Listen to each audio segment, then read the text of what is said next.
অগ্রাধিকার কোনটাতে আমরা আগে দেবো, কোনটাতে পরে দেবো, সব তো রাতারাতি করা সম্ভব হবে না। আমি বিরোধী দলের নেতা হিসাবে আমার অনেক দায়িত্ব, অনেক কাজ, আমার নির্বাচনী এলাকার দায়িত্বটা আমি মাননীয় প্রধানমন্ত্রীর উপর ছেড়ে দিলাম। এরপরেই পরশুদিন মাননীয় প্রধানমন্ত্রী আমাকে ডেকে, যেহেতু আলাদাভাবে অনুশাসন জারি করেছেন যে বিরোধী দলের নেতার সঙ্গে সাক্ষাৎ করে ওনার নির্বাচনী এলাকায় গিয়ে মানুষের কি দাবি, ওনার কি চাহিদা, এগুলো আমাদের সীমাবদ্ধতার মধ্যে থেকে আস্তে আস্তে বাস্তবায়ন করবার জন্য। এবং আমি ওনার সাথে পরশুদিন সাক্ষাৎ করেছি, উনি আজকে আমাদেরকে সময় দিয়েছেন। আমি কিন্তু ফুল টিম নিয়ে এখানে আসছি। আমার একটু ভুল বোঝাবুঝি হয়েছে যে ওয়াসা এবং তিতাসের লোক আগে বললে হয়তো আমার জন্য সুবিধা হতো, কিন্তু ওনারাও আসছে রাস্তার মধ্যে আর কি। এরপর ওয়াসার এমডি, তিতাসের লোকও আমাদের সাথে থাকবে।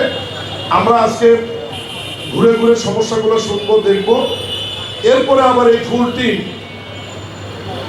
আমরা মাননীয় বিরোধী দলের নেতার সঙ্গে 2-4-এর মধ্যে ওনার কাছ থেকে সময় নিয়ে ওনার অফিসে আবারও বসে অগ্রাধিকার কোনটাতে আমরা আগে দেবো, কোনটাতে পরে দেবো, সব তো রাতারাতি করা সম্ভব হবে না।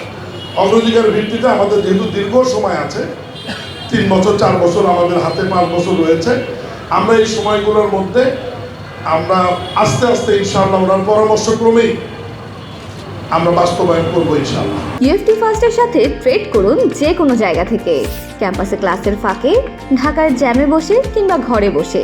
ট্রেডিং এখন হাতের মুঠোয়, তাই ট্রেড করুন যখন খুশি, যেখানে খুশি।